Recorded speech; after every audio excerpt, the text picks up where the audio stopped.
Hi, I'm Tim O'Neill, and this is my shop.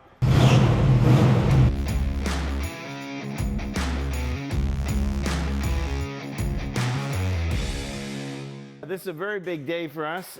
We've been working on this thing for 3 months, I think, and I've waited 30 years to get to this point, and we're finally ready to start the engine. And we have a new ignition system, so we're not running the old Volkswagen Motorsport stuff. We now have a fully programmable standalone Haltech system. So before we're going to start it, we're going to hook up with our engine tuner from Southern New Hampshire, and he's going online, and he's going to be able to read all the information off from this car through Bluetooth in the laptop, and we're going to be able to make sure that it's okay to start, and then we're going to let the engine guy be right here the minute we start this. So this will tell me and tell us whether or not this project is going to work, and we spent a lot of time and money in many years, so it's exciting. So one of the things we'll make a note on the board is make it so we can put gas in it. See the problem? Yeah. Doesn't look right. So we will come up with a better way than what we have. And I have to remember what I did 30 years ago, and I was pretty sure we pumped it in with a hand pump.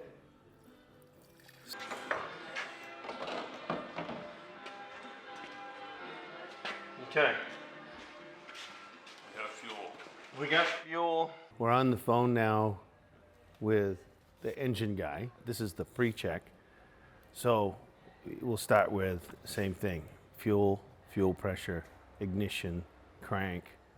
And he'll go through every system and to make sure it's all hooked up right. Because you could have easily switched a wire. We already put oil pressure to it. What we do now is, I've had problems with, you take a brand new engine and go to start it and there's no oil pressure because it's been sitting a long time, or it's sometimes a pump will get airbound. So we have a pressure tank that we fill with oil, and then we pressurize it with air, and it forces that oil in through the oil system on the car, and we get full oil pressure before we ever start it. So we've already done that.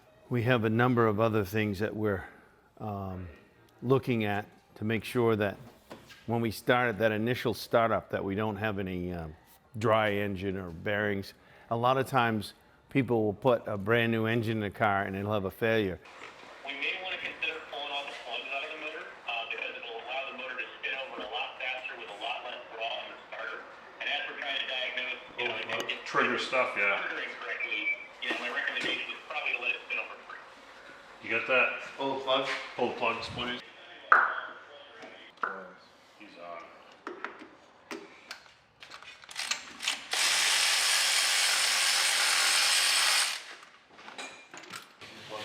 Just laying them against the valve cover. Ready? Yep.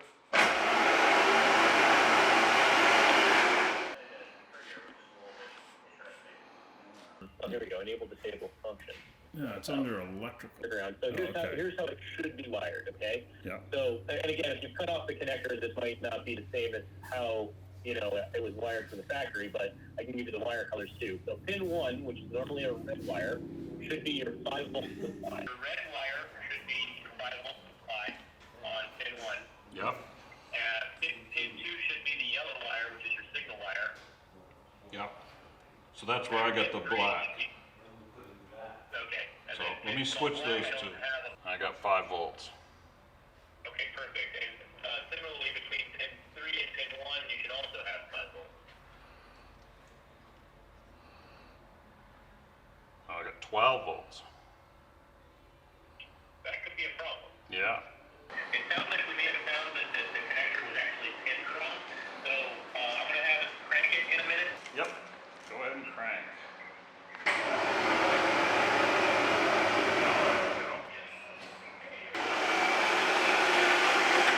No. No sparky spark? Well, maybe I didn't crank long enough. It takes a second. It's too slow.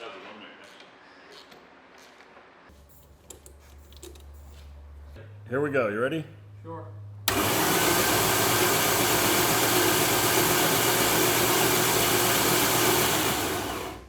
That terribly inaccurate. This is what discourages most shady tree mechanics.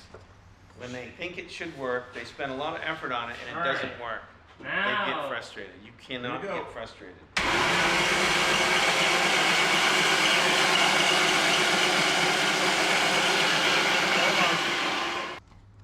It's at least flashing, so it's not even close. But I can't tell you where it is. So let's go like 100 degrees one way. Let's see if we're even on the scale. Yeah, because I can't even see the red. So it's at 435. So one of the things is when you build a new, new wiring together, you've got to decide with this Haltech, the engine crankshaft needs to tell the computer where it's at. Can't do that unless we tell the engine computer where the crankshaft is at. Just start right over. So they're gonna try to put it at 0. Yep. Ready? Contact, clear.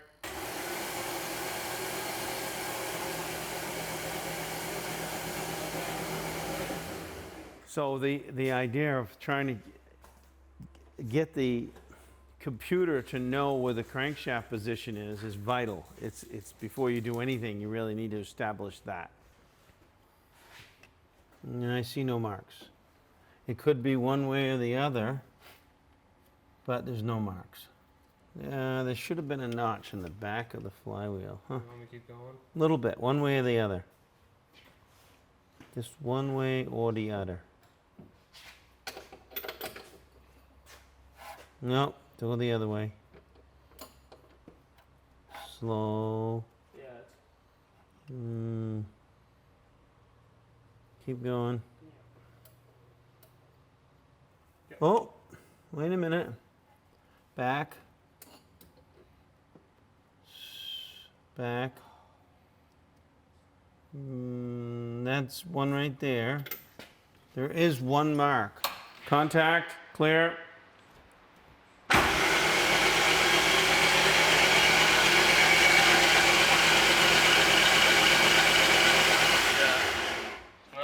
So what I might do is try to time it for the front one because I can actually see more of that, Yep. and then we'll fine tune it to the back.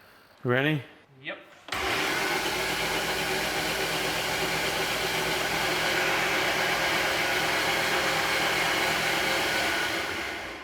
Okay, 120. Tack isn't working. It probably won't.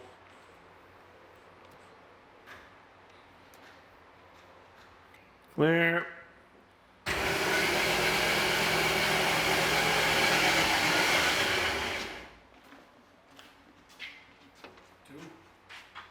Yep. Clear. We're getting close. We're getting closer. Yeah, 210. Clear. That's gonna be pretty freaking close right there. Alright. So we're within 5 degrees of being in time. Perfect. So, however, Did we call him? Somebody keeps shutting off the computer though. Turn him on. No, it's okay. The laptop you keep shutting the power off. We have the engine in time now, or at least a base timing. So with the base timing, and all the other systems are checking, it's sparking. We're calling back Mr. Swanson. He's the engine guy down in southern New Hampshire, and he's going to hopefully tell us to turn on the fuel pump and start it.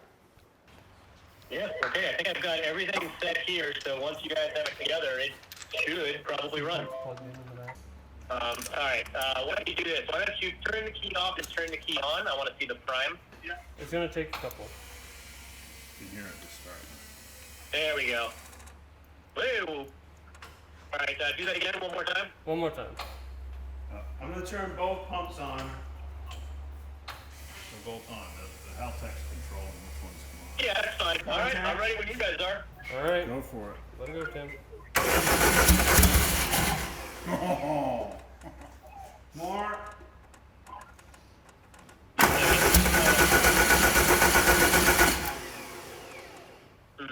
Okay. let's see. I mean, it's all looking pretty good here, so I think it should run. Just give it a little throttle. You might have to, like, you know, kind of hover between either wide open or partial as you're cranking. Yep.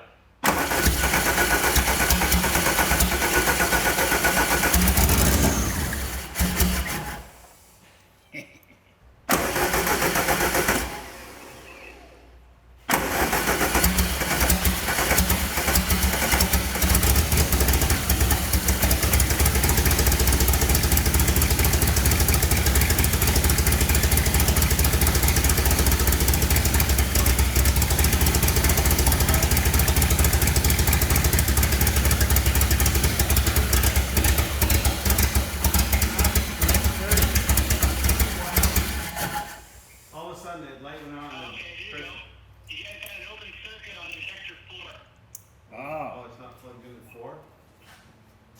Huh. Well, it's plugged in. So Mark, it should have like 12 ohms of resistance, correct? The injector itself. Correct, yeah, they're high impedance. Okay, the harness to it is good. We have a little sub-harness for the injectors and the coils. So. Yeah, definitely check your sub harness. Maybe you got something weird going on Well, there. no, the sub-harness is good. That's what we were saying. Okay, I mean, well, you can try to plug everything back in and maybe it'll go away, but certainly as I was hearing the engine run, it definitely sounded like it was misfiring on a cylinder. Want to try it again? Start it?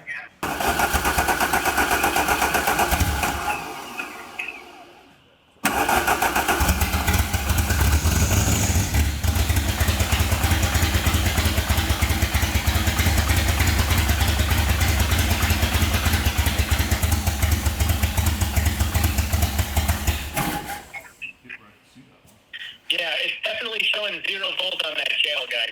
Okay. All right, you guys want to give me a call back? Okay. Yeah, all right. Thanks. So between 2 cross wires and the timing being off by a couple hundred degrees, well, this is sort of normal. So this is why Just like we expected. this is why we have 3 of us trying to make this run, and so I'm pretty 4 actually if you include the engine guy. I'm not really doing anything. I'm the cheerleader. I'm like, go team, go, you know. So no, I'm pretty happy. We're gonna start to we're gonna make it run, let it warm up, and then pretty soon we're gonna start putting on the proper hoses and the battery mount and the grill. We want to make sure that everything is right before we final assembly, and then well, hopefully within a few days we'll be driving it around.